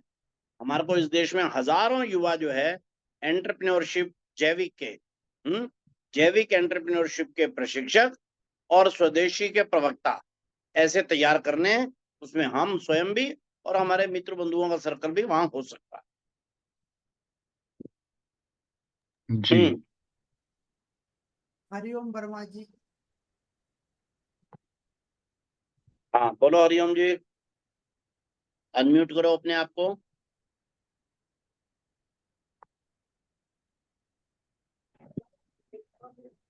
सभी को नमस्कार। हाँ, भाई साहब, अभी हमारा जो स्वावलंबी भारत अभियान विगत 2 साल से भी ज्यादा समय चल हो गया है। हमारे प्रांत में इसके अच्छे रिजल्ट आने लगे हैं सब। बच्चों के बीच में जब उद्यमिता की बात करते हैं तो वो तो अब समझने लगे हैं और कुछ काम भी करने लगे हैं। लेकिन कभी कभी यह समस्या आती है कि उनके जो पालक होते हैं वह बच्चों का पूरा इस ओर वो संतुष्ट नहीं हो पाते हैं कि हमारे बच्चे को हम उद्यमिता की ओर उनको प्रेरित करें। आपसे हमारा यह आग्रह है कि हम उनके पालकों को कैसे संतुष्ट कर पाए कि अपने बच्चों को उद्यमिता की ओर वो उनको आशीर्वाद दें। अरे ठीक बात है। तो क्या है कि केवल बच्चों का नहीं, उनके पेरेंट्स के लिए तो उससे पहले भी ये नया विषय है। आज तक तो उन्होंने केवल यही सुना था उनके पेरेंट्स ने कि बच्चे को अच्छा पढ़ाओ लिखाओ और उसको कहीं ना कहीं जॉब में सेट कराओ। क्योंकि इस देश में अभी तक पिछले 60-70 सालों से रोजगार के मामले में केवल एक ही विषय चला है, अच्छी पढ़ाई कराओ, अच्छा इंटरव्यू, अच्छे वो करो और बच्चे को चाहे गवर्नमेंट में मिल जाए तो सबसे बढ़िया, और गवर्नमेंट ना मिले तो किसी प्राइवेट कंपनी में सेलेक्ट कराओ और वो जिंदगी चलाओ बस। उनको इसके अलावा दूसरा विषय ही नहीं पता है। इसलिए उनका कोई दोष नहीं है। इसलिए हम मान लो कोई विद्यालय है, विद्यालय के कोई प्राचार्य है, उनसे बातचीत करें, किसी एक दिन पेरेंट टीचर्स मीट होती है या वैसे आप पेरेंट्स को बुलाइए, वहां पर भी ये विषय रखा जाए। स्कूल के हेडमास्टर या बाकी रखें और उनको बताएं कि ये अर्न बाय लर्न, ये कोई पैसा कमाने की प्रक्रिया नहीं है, ये एंटरप्रेन्योरशिप को 11वीं 12वीं में कमाने की प्रक्रिया लगी है। और अब तो एनईपी में आ गया है, इसलिए पेरेंट्स को समझने में आसानी होगी थोड़ी। अच्छा, शिक्षा नीति में ही है कि एंटरप्रेन्योरशिप सिखानी है, अच्छी बात है। अभी इसमें थोड़ा समय लगेगा कि माता पिता भी ये समझ जाएंगे मेरे बच्चे की अच्छी कमाई और नियमित कमाई जो है, और ये एंटरप्रेन्योरशिप छोटे अपने स्टार्टअप से भी हो सकती है। इसको उसमें आने में थोड़ा समय लगेगा, लेकिन हम जैसे जैसे इसको जो है और समाज में आग्रह पूर्वक रखते जाएंगे, इसका कंटेंट डालते जाएंगे, कभी एनईपी का उदाहरण देके, कभी बाकी जो लोग इसमें सक्सेस कर रहे हैं उसका उदाहरण देके, कभी ये बता के कि भी आपके 5 सब्जेक्ट हैं और इसे 6ठा सब्जेक्ट है, बस इतना ही कर रहा है, तो और उनको बता करके इसके कारण से कैसे उनके बच्चे का जीवन जो है वो ज्यादा सफल होगा, ऐसा जब हम उनको लगातार एजुकेट करेंगे तो स्वाभाविक है। उनसे अपना कौन सा माँ बाप है जो अपने बच्चे को समृद्ध होते नहीं देखना चाहता या बड़ी कमाई की नहीं देखना चाहता। उनको अभी तक लगता था जॉब से ही केवल होता है। मैं रोहतक यूनिवर्सिटी में एक बार जब लेक्चर कर रहा था तो आपको बताऊं क्या हुआ। वो डीन थे रोहतक में, वहां मैंने ये जॉब और एम्प्लॉयमेंट का डिफरेंस है ये क्या है ये विषय रखा था। अब बड़ी यूनिवर्सिटी है, वहां रखा और रखकर मैं जब निकला तो प्रोफेसर डीन ने मेरे को आगे आगे हाथ जोड़े, और जब मैं वो तो कुछ मेरे पैरे पड़ने, मैंने कहा क्या हुआ रे, और मेरे को लग रहा था लगभग मेरी उम्र के होंगे। मैं कहा आपको क्या, कहने लगे भाई साहब मैं सोच रहा हूँ कि मैं कैसा, मैं प्रोफेसर हूँ, इतनी उम्र का हो गया हूँ, 56-57 साल की उम्र का हो गया हूँ, मेरा बेटा मेरे को कुछ दिन से कह रहा था कि पापा मैंने अपना काम करना है, तो मैं उसको कह रहा मूर्ख है तू, तेरे को पढ़ाया किस लिए, क्यों, कहता कि मेरे को तो हमेशा ये जिंदगी में आइडिया ही नहीं आया कि पढ़ाई लिखाई के बाद जॉब्स के अलावा भी कोई कमाई का साधन होता है। उस दिन मैंने 3-4 उदाहरण दिए थे कि भाई जॉब्स की बजाय स्वरोजगार में गया, एंटरप्रेन्योरशिप में गया तो कैसे वो बड़ा समृद्ध हो गया। वो कह लगी मेरे को लड़के आते रहते थे, मेरा अपना लड़के को मैं जबरदस्ती जो है मैं जॉब में डाल रहा हूँ, मैं कैसा मूर्ख आदमी हूँ। मेरे को आज पहली बार ये विजन आया। तो ये क्या होता है कि आप जब उनको बताते हैं 1-2 बार तब उनको स्पष्टता होती है, तो वो माँ बाप भी जो है आज नहीं कल तो वो हमारे साथ आ जाएंगे और इस उद्यमिता की महायात्रा को हम सब लोग मिलकर आगे बढ़ा पाए। अनुराधा दीदी। जी नमस्कार। हाँ नमस्कार जी, मैं अनुराधा बरसवाल, प्रांत समन्वयक स्वावलंबी भारत अभियान, दिल्ली प्रांत। जी, आपने जिस तरह से सतीश जी उद्बोधन दिया बहुत ही सुंदर है बच्चों के लिए कि किस तरह हम जो है उद्यमिता के क्षेत्र में अगर बच्चे स्वरोजगार अपनाना चाहें तो किस तरह वो मार्केटिंग की समस्या, जो पहली समस्या है, उससे वो कर सकते हैं, सीड मनी, फाइनेंस से रिलेटेड समस्या, तो बहुत ही सुंदर समाधान है। लेकिन अगर इस उद्यमिता और स्वरोजगार के प्रचार प्रसार में बच्चों ने हमसे पूछा कि अगर हम बड़े बिग स्केल पे बिजनेस करना चाह रहे हैं तो उसके लिए हम क्या उनको मतलब योगदान दे सकते हैं और किस तरह की जो है मदद पहुंचा सकते हैं, तो इसके बारे में क्या विचार है आपका? जैसे हम लोगों ने जैविक उद्यमिता के बारे में तो बात की कि इसके लिए आपको कुछ भी नहीं चाहिए, कोई इन्वेस्टमेंट नहीं चाहिए और आप कहीं पे भी शुरू कर सकते हैं, लेकिन अगर वो बिग स्केल पे उन्होंने हमसे क्वेश्चन रेज किया तो उसका हम किस तरह उनको प्रत्युत्तर देंगे? तो नहीं, वो तो बड़ा सिंपल है। मैंने बीच बीच में भी कहा है कि जब एमएससी की पढ़ाई आती है तो फिर आदमी का व्यवहार दूसरा होता है। जब आप छठी सातवीं आठवीं में पढ़ रहे होते हैं ना, तो क्या होता है, आपका टीचर भी आपको पूछता है, नहीं पूछता आपका कान में उठता है, क्यों भाई ये काम क्यों नहीं करके आए, ये काम क्यों नहीं करके आए, या माँ बाप भी एकदम वो करते हैं। जब आप कॉलेज में पहुंच जाते हैं तो टीचर थोड़ा कहता है, ज्यादा नहीं पूछता, थोड़ा बहुत पढ़ाता है, करता है, तो वो क्लास अटेंडर थोड़ा बहुत पूछ लेता है। माँ बाप भी जरा पूछना कम कर देते हैं, लेकिन चलता है। और जब आप एमएससी में आते हैं तब कहते हैं आप अपने आप करो, आपको कौन सा टीचर ढूंढना है, कौन सी यूनिवर्सिटी ढूंढनी है, कहाँ जाना है, अब आप देखो। हम अभी एक बार उस बच्चे को स्टार्टिंग स्टेप्स पर ला रहे हैं। बच्चे क्या करते हैं कि स्टार्टिंग स्टेप्स भी वो एकदम बैंक लोन ये वो इन चक्करों में पड़ जाते हैं, तो मामला खराब हो जाता है। हम कह रहे हैं कि आप 17-18 साल से छोटे से 5-10 हजार रुपए से बिल्कुल लोकल रिसोर्स से छोटे छोटे सीखना शुरू करो, एबीसीडी सीखना शुरू करो एंटरप्रेन्योरशिप की। ये एबीसीडी सीख लो, छोटा मोटा वाक्य बनाना सीख लो, बाकी सीख लो, और फिर जब आप हो जाओ, आप 20-25-30 हजार रुपया कमाने लग गए, आपको एक्सपीरियंस आ गया कहाँ से क्या है गड़बड़, एक बार आप निकल गए ऊपर की तरफ, फिर आपको अब आया कि मैंने स्केल अप करना है। आप सब कुछ ठीक है, जानते हैं क्या चीज है, मार्केटिंग कैसे है, ग्राहक कैसे मिल रहा है, प्रॉब्लम क्या आ रही है, तब आपने डिसाइड किया कि मैं बैंक से 5 लाख रुपया या 10 लाख रुपया लोन ले लेता हूँ या कोई 2 पार्टनर मिलाता हूँ, तो दिक्कत नहीं आएगी। तब आप कैलकुलेटेड रिस्क लें, अब आप संभले हुए हैं, अब आप सब चीजें जानते हैं। शुरू में इन चीजों में नहीं पड़ना, लेकिन एक बार आप मैच्योर होकर आ गए, आपका क्या नाम है, ये जो पौधा था ना इसका, ये अब पेड़ बन गया। अब पेड़ बन गया तो अब आप कोई प्रयोग करना चाहें, बड़ा करना चाहें या देखना चाहें, अब आप समझदार हैं, अब आप सब कुछ देख के कर सकते हैं। हालांकि दुनिया भर के उदाहरण ऐसे आ रहे हैं, हम तो बार बार बोल रहे हैं, हालांकि वो अच्छा भी नहीं लगता कई बार, कि श्रीधर वेम्बू जी हमारे, आज तक भी उन्होंने 40,000 करोड़ की कंपनी है जोहो, लेकिन वो कहते हैं जीरो इक्विटी है। वो बॉम्बे स्टॉक एक्सचेंज में अपने आप को वो ही नहीं कराते। मैं जाता हूँ कई जगह देखता हूँ, अभी 100 करोड़ 50 करोड़ हुआ नहीं होता, उनके मन में एक होता है क्या, मैं बॉम्बे स्टॉक एक्सचेंज में ना अपना ये पब्लिक इशू डालेंगे। और श्रीधर वेम्बू 40 करोड़ की कंपनी चला रहे हैं, कहते हैं मैं तो पब्लिक इशू में डालना ही नहीं चाहता, मैं 1 रुपया नहीं जाता, मैं जीरो डेट क्या नाम है रहना चाहता हूँ। तो वो ना बैंक लोन में जाते हैं ना उसमें जाते हैं, वो ऑर्गेनिक ग्रोथ पे इतने स्केल पर भी चले जाते हैं।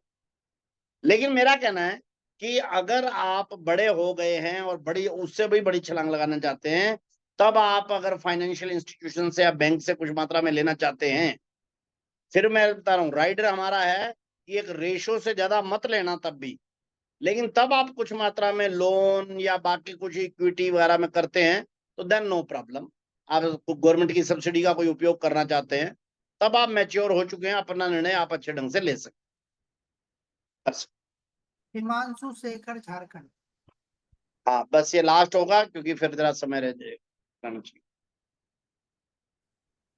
जी नमस्कार जी भाई साहब।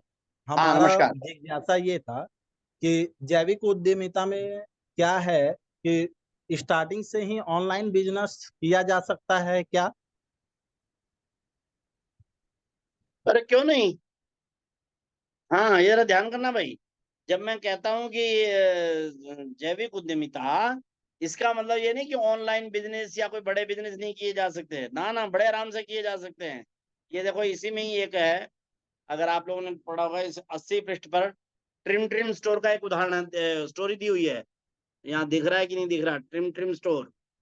ये दो हैं, दया और उपेंद्र, ऑनलाइन टी शर्ट बेचने का काम करते हैं, कस्टमाइज। 10-12 हजार रुपए से इन्होंने शुरू किया। 12 हजार रुपए में क्या होते हैं 12 हजार? Online business. कस्टमाइज वो टी शर्ट बेचते हैं। आप कहते हो मेरे को इस डिजाइन की टी शर्ट बनानी है, बस तो वैसी आपका नाप लेंगे और वैसी ही टी शर्ट बना के आपको घर ऑनलाइन बेच देंगे। तो ऐसा बड़ा उन्होंने काम, ट्रिम स्टोर उन्होंने खोला। तब तो क्या नाम है 10-12 हजार रुपए से शुरू किया था। अभी केवल 4 साल में, 5 साल में लगभग 1 करोड़ रुपए की कंपनी उन्होंने टर्नओवर, कंपनी नहीं टर्नओवर उनका 1 करोड़ का हो गया है। तो ऑनलाइन बिजनेस आप ऑर्गेनिक रूट से कर सकते हैं, जरूर करना चाहिए। मैं तो कहता हूँ गऊ की क्या नाम है वो जो बेचते हैं दिए, वो ऑनलाइन बिकते हैं, क्यों नहीं बिकते?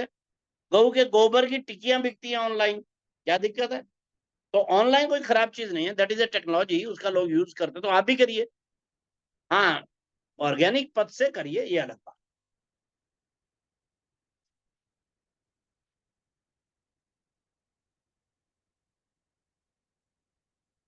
हो गया जी। जी हाँ। भाई साहब, बहुत बहुत धन्यवाद। सो सत्र के अंत में होने वाले जो प्रश्नोत्तर प्रमाणित करते हैं, ये जिज्ञासा समाधान जो हमारा सत्र रहता है, ये प्रमाणित करते हैं कि इस विषय को कितनी गंभीरता से, कितनी गूढ़ता से हम लोग कार्यकर्ता बंधु और बहनें बैठकर सुन रही हैं। तो सभी का धन्यवाद। और इसमें अब हम आगे जो है इस कार्यशाला में उपस्थित जो हमारे अध्यक्षता करने के लिए आए हैं, ये बड़े प्रसन्नता का विषय है कि आज हमारे साथ डॉक्टर शशांक मणि त्रिपाठी जी हमारे बीच हैं। और आदरणीय भाई साहब का परिचय करवाना मेरे लिए गौरव और प्रसन्नता की बात है। डॉक्टर शशांक मणि त्रिपाठी जी मूलतः देवरिया से हैं और ये स्वावलंबी भारत अभियान से शुरू से ही जुड़े हुए हैं और इस अभियान को गति प्रदान करने में इन्होंने एक सशक्त भूमिका निभाई है। आदरणीय शशांक मणि जी जागृति यात्रा के संस्थापक भी रहे हैं और एक बहुत बड़ी बैठक भी वहाँ अखिल भारतीय लेवल की हुई थी देवरिया में, जिसमें सभी अधिकारीगण पहुंचे थे। और जैसा कि अभी माननीय सतीश जी भाई साहब ने बताया कि इनका बहुत बड़ा एक कंट्रीब्यूशन है एंटरप्रेन्योरल एक्टिविटीज को और यंग एंटरप्रेन्योर्स जो है, युवा हमारे उद्यमी जो है, उनको प्रेरित और प्रोत्साहित करने के लिए। तो भाई साहब हमारे बीच हैं और इस बार भाई साहब हमारे लिए सबके लिए बड़े गर्व की बात है कि भाई साहब देवरिया लोकसभा सीट से बीजेपी के सांसद भी चुने गए हैं। और कार्यशाला में उपस्थित सभी बंधु और भगिनियों की तरफ से भाई साहब आपको हार्दिक बधाई, आपको बहुत बहुत शुभकामनाएं। और इस कार्यशाला में आपका अभिनंदन, आपका स्वागत और आपसे निवेदन है कि आप अपना अध्यक्षीय उद्बोधन जो है वो हमारे समक्ष रखें और हमारा मार्गदर्शन करें, हमें प्रेरित करें। भाई साहब बहुत बहुत धन्यवाद इस परिचय के लिए। सतीश जी मेरे मार्गदर्शक रहे हैं, आप लोग मेरा परिवार हैं और मैं आज बतौर सांसद आपको संबोधित कर रहा हूं। इसके लिए आप लोगों को भी बहुत बहुत धन्यवाद। आप लोगों ने मेरा हर समय हौसला बढ़ाते रहा और आप लोग मेरे घर भी आए, बरपार भी आए, यहाँ पर एक अच्छी सभा करी गई हम लोगों ने। और आज की तारीख में स्वावलंबी भारत अभियान से मैं जुड़ा हुआ हूँ, उससे मुझे बहुत प्रेरणा मिलती है। दोस्तों, जैसा कि बताया गया, विषय है जैविक उद्यमिता और इसमें मेरा ये पक्ष है कि जिस कार्य में सतीश जी भाई साहब और स्वदेशी जागरण मंच और स्वावलंबी भारत अभियान बढ़ रहा है, वो देश को बनाने का बहुत मूलभूत कार्यक्रम है। और जैसा कि सतीश जी भाई साहब ने बताया कि इसमें बड़ी सोच तो होनी चाहिए, लेकिन छोटी सोच से भी हर नागरिक इस व्यवस्था में अपने आप को संलग्न कर सकता है ताकि देश का निर्माण। 2-3 प्रमुख बिंदु मैं आपके सामने रखना चाहता हूँ। एक तो सोच के बारे में, जो अभियान हम लोग चला रहे हैं उसमें प्रथम चीज है कि अगर सोच रहेगी तो संभव है, और सोच की उपलब्धता स्वावलंबन से होती है, आत्मनिर्भरता से होती है। मैं आज की तारीख में यहाँ पर सांसद बना हूँ, इसका ये भी कारण है कि मैंने अपने मतदाताओं के बीच में इस बात को रखा कि स्वावलंबन और आत्मनिर्भरता बहुत महत्वपूर्ण है किसी भी क्षेत्र के निर्माण के लिए। तो जब भी हम उद्यमिता के बारे में सोचते हैं, ऑर्गेनिक उद्यमिता, जैविक उद्यमिता के बारे में सोचते हैं, तो स्थान का बहुत महत्व होना चाहिए। मेरे हिसाब से मैंने जो काम किया है देवरिया में, वो एक बहुत विशालकाय वटवृक्ष से प्रभावित होकर किया अपने गांव में। मैं आपसे भी ये एक आपको उत्साहित करना चाहता हूं कि एक स्थान चयनित करिए जो आपका हो, ताकि आप उस स्थान के लिए कई सालों तक प्रतिबद्ध रहें। ये बहुत मुश्किल होता है, कहीं किसी और जगह जाएं, बड़े शहर में रहें, एक कमरे के फ्लैट में रहें या 2 कप, और वहां पर आप कोई बड़ी चीज कर सकते हैं ऑर्गेनिकली। तो सर्वप्रथम ऑर्गेनिक या जैविक उद्यमिता का एक मूलभूत मेरा उद्देश्य रहता है कि आप किसी स्थान को पहले पकड़ें। दूसरा, आपकी मानसिकता होनी चाहिए कि आप कैसे कुछ नवाचार करें। नवाचार छोटा हो सकता है, जैसे ऑनलाइन की बात हुई, नवाचार बड़ा हो सकता है, उसमें भयभीत होने की बात नहीं है। नवाचार किसी भी मनुष्य का एक मूलभूत अधिकार है। हमारे धर्म में धर्म, अर्थ, काम और मोक्ष की बात होती है। अर्थ मतलब वैभव, प्रतिभा, पैसा, लेकिन अर्थ एक और अर्थ से संबंधित है। आपके जीवन में अर्थ आता है जब आप कुछ नवाचार से काम करते हैं। तो यदि आप नवाचार करते हैं, कोई चीज सृजन करते हैं, तो वो सिर्फ आर्थिक विकास के लिए नहीं होता है, वह आपके मानसिक और सार्वजनिक विकास का भी एक बहुत बड़ा उद्देश्य है। और 200 साल से हमारी अंग्रेजी संस्था ने हमें नौकर बनाया, जिसके बारे में सतीश जी बड़ी बखूबी बात करते हैं, क्योंकि उनके मन में ये था कि अगर मैनचेस्टर की टेक्सटाइल मिल से यहाँ पर सामान लाना है, तो यहाँ के जो टेक्सटाइल वाले थे, जो हमने जिसके लिए प्रसिद्ध था भारत, यहाँ से रोम तक सिल जाता था, उसको धाराशाह करने के लिए 200 साल तक प्रयत्न किया गया। अब हम लोग को नवाचार करके उसको वापस लाना पड़ेगा, ये बहुत आवश्यक है। तीसरा विषय है कि हम लोग कैसे इस सोच को पहले से ही, अपने बचपन से ही अपने युवाओं में फैलाएं। क्योंकि जिस बात की बात रखी उन्होंने, सतीश जी ने, उसका उन्होंने प्रयोग यहाँ किया था। जब ये आए थे मेरे गांव में, तो हमने 400 युवाओं की एक सभा रखी। तो उन्होंने बहुत रोचक प्रश्न पूछा। उन्होंने पूछा कि आप लोगों में से आज की तारीख में कितने लोग 2000 रुपए से प्रति ज्यादा मासिक मास में करते हैं? कौन 5000 रुपए, कौन 10,000 रुपए? 2000 रुपए जब किया तो कम से कम 400 में से 100 हाथ उठे। 5000 किया तो 25 हाथ उठे। 10,000 किया तो मैं आश्चर्यचकित रह गया, 7 हाथ उठे। उन्होंने सातों को बुलाया, बोला इधर आओ बच्चे, क्या कर रहे हो? तो किसी ने बोला कि मैं डांस क्लास सिखा रही हूँ, किसी ने बोला कि मैं ट्यूशन करवा रहा हूँ, किसी ने बोला ये। तो उद्यमिता की भावना बड़े बड़े शहरों में, बड़े बड़े इंस्टीट्यूशन से नहीं चलती है। उद्यमिता की भावना का जगाना हम लोग को पहले से ही मुमकिन होता चाहिए। और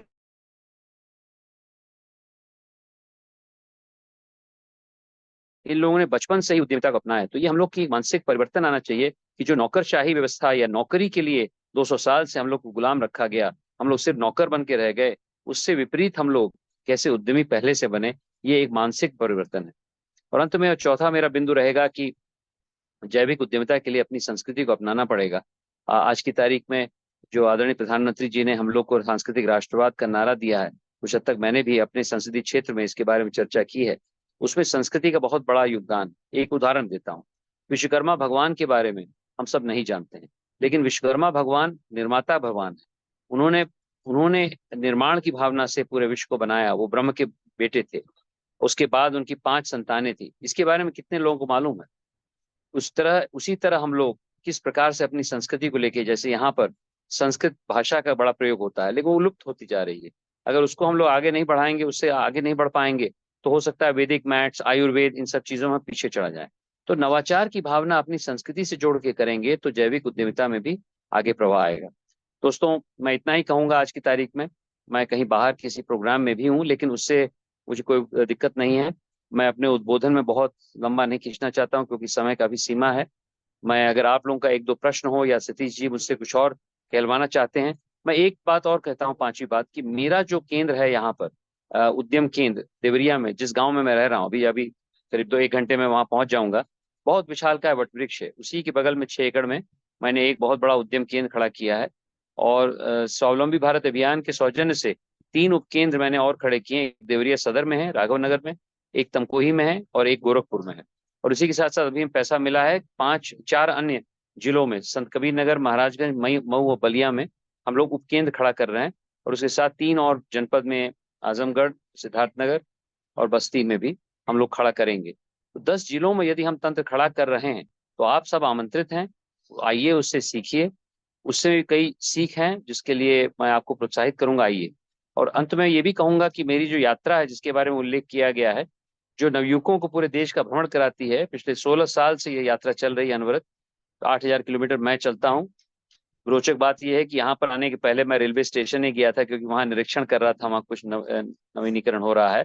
तो मैं रेलवे से काफी दिलचस्प रखता हूँ। आप लोग में से भी कुछ लोग यदि उस यात्रा में आना चाहते हैं, तो jagritiYatra.com, www.jagritiYatra.com, वहां पर आवेदन दे सकते हैं। उसका सामान्य जो आय है वो 21 से 28 के बीच में है, लेकिन 28 के ऊपर भी यदि आप फैसिलिटेटर के तौर पे आना चाहते हैं, 15 दिन की यात्रा है, इस बार नवंबर में चल रही है।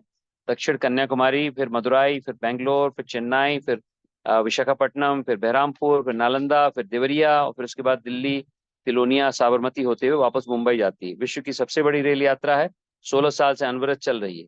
आप लोग उसमें आइए। उसमें अगर आप लोग 15 दिन अपना इन्वेस्टमेंट करेंगे तो उद्यमिता के बारे में बहुत सुचारू रूप से आपको जानकारी मिलेगी। उस उद्यमिता मेरा लक्ष्य रहा है पिछले 16 साल से, और जब से मैं सतीश जी भाई साहब से, कश्मीर लाल जी से मिला हूं, तब से वो लक्ष्य दुगना तिगुना चौगुना हो गया है।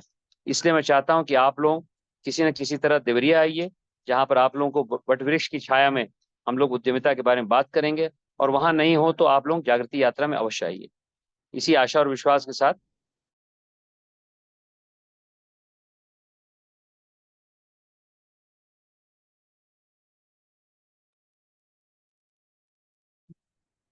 जी, आपकी आवाज कट गई है।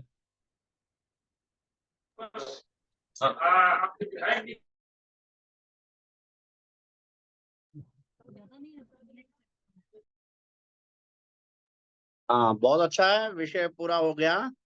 और मैं पहले सोच ही रहा था कि जागृति यात्रा के बारे में बता दें, तो वो आपने बताया है।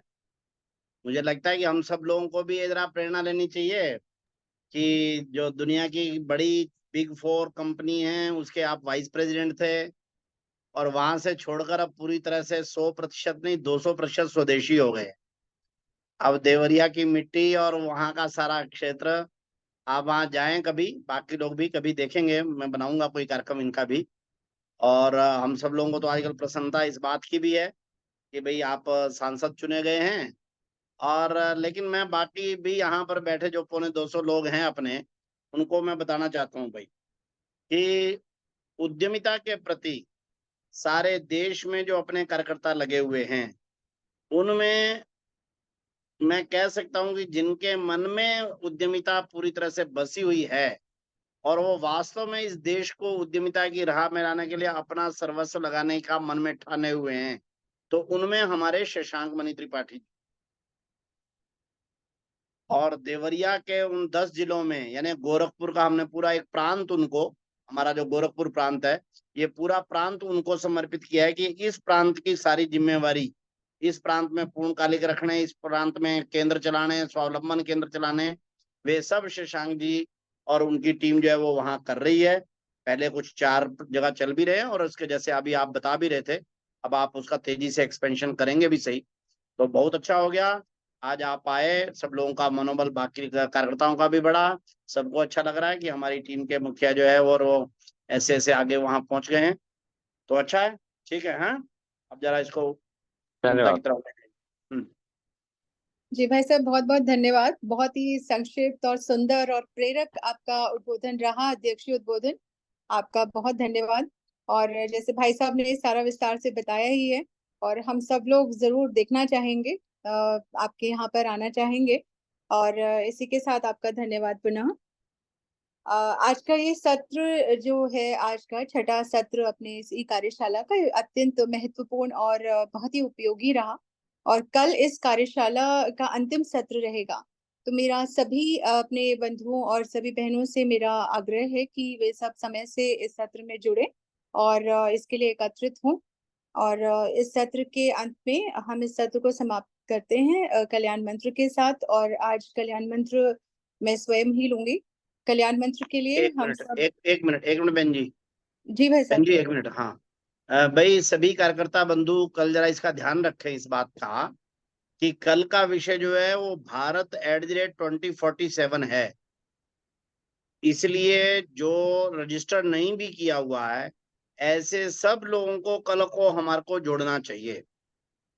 स्वदेशी जागरण मंच के, स्वावलंबी भारत अभियान के जो भी प्रांत स्तर या ऊपर के अधिकारी हैं, और केवल वही नहीं, जो विविध संगठन हैं, राष्ट्रीय स्वयंसेवक संघ के कोई प्रांत स्तर के कार्यकर्ता हैं, विभाग स्तर के कार्यकर्ता हैं, या और कोई अपने जो स्वावलंबी भारत अभियान से लगे हुए संघ परिवार के 12 संगठन हैं, उन सब लोगों से बातचीत करिए, उनको लिंक कल भेजिए।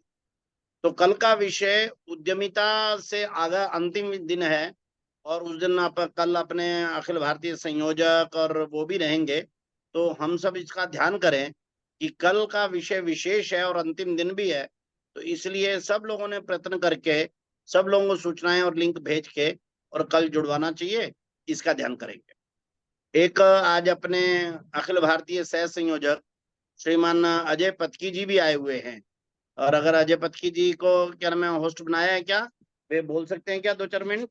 हाँ बोल सकते हैं सर। हाँ, तो उनसे निवेदन करिए, हमारे पास 2-3 मिनट हैं अभी, तो कृपया वे भी अपना शुभकामना संदेश दे दें 2-3 मिनट में। अजय जी, आपको मेरी आवाज आ रही हो तो अनम्यूट करके बोल सकते हैं। जी सतीश जी सुनाई दे रहा है? हाँ जी, हाँ जी, बिल्कुल सुनाई दे रहा है। हाँ, क्योंकि दिख नहीं सकता, ट्रेन में है, चल रहे हैं मुंबई की ओर, अच्छा तो अच्छा अच्छा अच्छा। लगभग रोज ही जुड़ना हो रहा है। कभी बीच में आवाज कट जाती है, सिग्नल चला जाता है, ये हो रहा है, लेकिन आज का विषय तो पूर्ण सुनाई दिया है। दिख नहीं रहा था कुछ, लेकिन सुनाई पूरा दे रहा था बहुत अच्छा अच्छे अच्छा तरीके से। और शशांक मणि जी ने भी जो जागृति यात्रा की जानकारी दी है, उससे हमें काफी प्रेरणा मिल सकती है और बहुत अच्छा कार्यक्रम वो चला है। काफी सारी जानकारी सबको बिल्कुल विस्तार से मिली है और आगे अभियान को बढ़ाने में इसकी बहुत सहायता होगी। बहुत बहुत धन्यवाद। ठीक है। हाँ, अब जी सुनीता बहन जी, अब आप जी, धन्यवाद भाई साहब। अजय पत्की जी भाई साहब, आपका रहना हमारे लिए प्रेरणा, आपका धन्यवाद। कल्याण मंत्र के लिए सब लोग अपने स्थान पर सीधे बैठ जाएं और कल्याण मंत्र मुद्रा में। ओम सर्वे भवन्तु सुखिनः, सर्वे सन्तु निरामया, सर्वे भद्राणि पश्यन्तु, मा कश्चित् दुःखभाग् भवेत्। ओम शांति शांति शांति। सभी को नमस्कार भाई साहब। हाँ, नमस्कार।